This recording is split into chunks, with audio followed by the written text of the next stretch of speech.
Brooklyn Attic Books here. So I am back and I finally finished Helter Skelter. Yay! I am so sorry I took so long with this review. I had some family stuff happen and I had to be present for it. So, but here I am. So whoever's been following along, you know that this is book 2 of the Charles Manson cult family deep dive that I've been doing. I have a third book lined up that I'm going to get to next month. I need a break right now because I had some family stuff happen and then I kept coming back to this true crime and it kind of kept dragging out a little bit and it was just a little bit too much. So I think with the next couple books, I'm going to chill and I'm going to do a little bit something different. I'll probably maybe read one of a nice little classic sci-fi or something. Okay, so if you haven't yet, please subscribe now and give me a thumbs up. Okay, so a lot of things surprised the heck out of me in Helter Skelter. I'm not going to go too far deep into the whole Charles Manson thing and what they did because I kind of covered it in the first video on the Charles Manson family.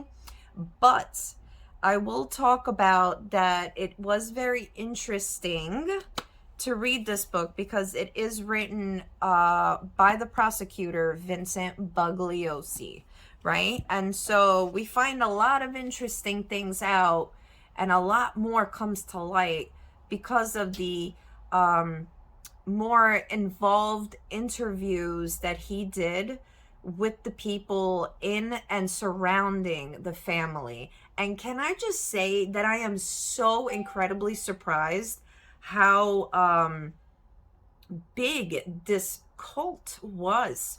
It seemed that it had a lot of reach in a lot of like even like celebrity circles. It seemed in Hollywood it was like kind of an underground cool thing at the time. I think it was only the serious inner cult members that really were involved with the murders and whatnot. Maybe other people heard about things.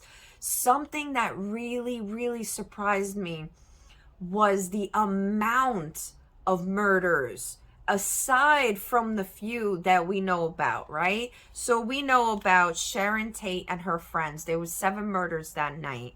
And the La Biancas, the couple that came back from their vacation with their boat parked in their driveway, they were murdered in their homes right after they got back on a Sunday. So that's another 2. Then they had a friend named Shorty that I think Charles Manson killed himself. I forget what the specific on that was. Then there was a friend of theirs that was part of the inner circle. His name was Zero. And apparently he was playing Russian roulette. But the gun was loaded, actually. And then there was Hinman. Then there was one of the defense attorneys that was assigned to one of the cult girls. His name is Ronald Hughes. He ended up murdered. He ended up dying of causes, of natural causes in nature or whatever. And by the time they found the body, it was so decomposed in the center that you couldn't tell if it was what the cause was. So his actual cause of death is still unknown.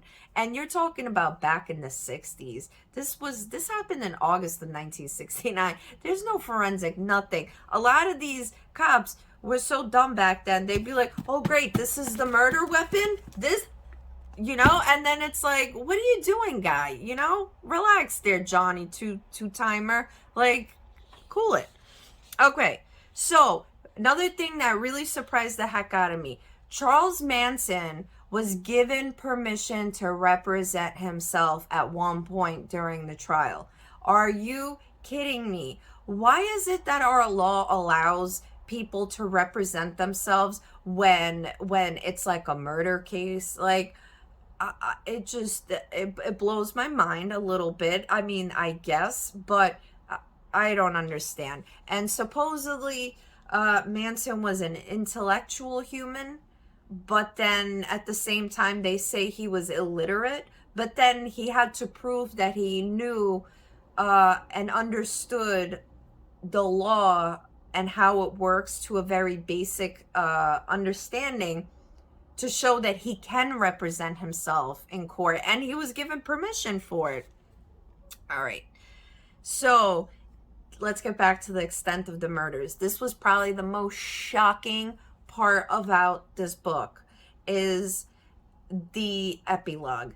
The epilogue is awesome. I could probably reread it tonight just because it was so awesome. So it actually talks about all these people who are either directly connected to the family or indirectly who showed up, who were found dead at one point or another.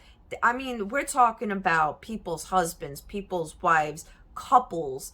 We're talking about gang members. We're talking about just random poor lost souls who ran away from home and they ended up in a ditch nearby, dead. And guess where they were hanging out? They were hanging out at the freaking commune with the hippies for about 3 months before they ended up murdered, right? Oh, but nobody knows who did it. So it is intense. Very, very intense stuff. Another thing that surprised me, in the epilogue, he actually goes into saying that he had influences from cults, like other cults who are satanic, like this one called The Process. And apparently Manson was somehow connected to Scientology, which is just insane. Like, I knew Scientology's like, woohoo, but obviously I didn't realize that.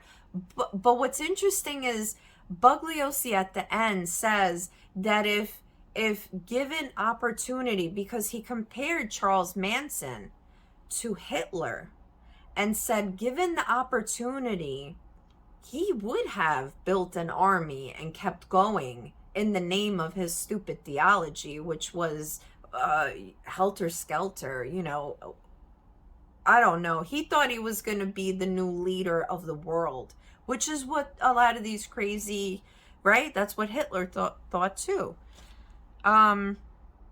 So there's comparisons to that, and then the satanic groups. I mean, this is crazy. And the fact that these type of things still exist, these types of groups still exist.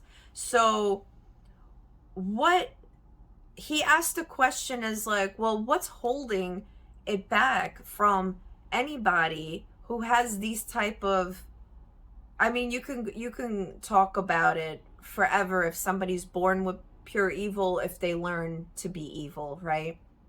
But there's a lot of surprising facts in this. The fact that Manson was in and out of jail for a long time, and he was in institutions for the majority of his life prior to even starting the family. Given the opportunity, this is what they said.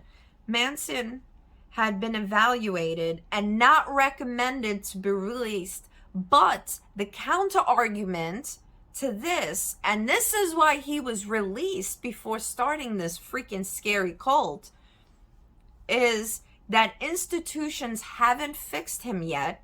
Maybe living life will, like letting him out into society and just letting him live life. Oh yeah, great. So he was let out, he got married, he had kids, then he ended up back in jail, and then he was released again on parole, and that's when he started the family. And it wasn't until the trial for the sentencing, after all the members were pronounced guilty, did they actually interview Manson's old parole officer and was like, what's up? Because you played it kind of loose, guy. And he was out on parole, kept breaking parole with all this crazy stuff he was doing. Never arrested, never jailed. And had Manson been locked up in April of 1969, because that's the first time he broke parole, after he was let out, all those people would still be alive. Is that not crazy, or is that not crazy? One last thing that really surprised me, which this book touched upon, was the jurors and the people involved. So the attorneys, the judge, all of them. This trial went on so long that I think the jurors lost their jobs. A lot of them lost a lot of money. And lawyers lost a lot of money because they had to ignore and put on hold other clients, paying clients, because these were not paying clients. So to me, this was more of a, like, obviously from the court side of things. And now the next book I'm going to read is actually all the way up there, so I'm not going to grab it right now, but it's going to be Chaos. And that is, I think, a 30-year research into Manson, how he was created, how the CIA was involved, and all that crazy stuff. So stay tuned for part 3. I'll see you guys soon. Have a happy, happy Easter. Bye.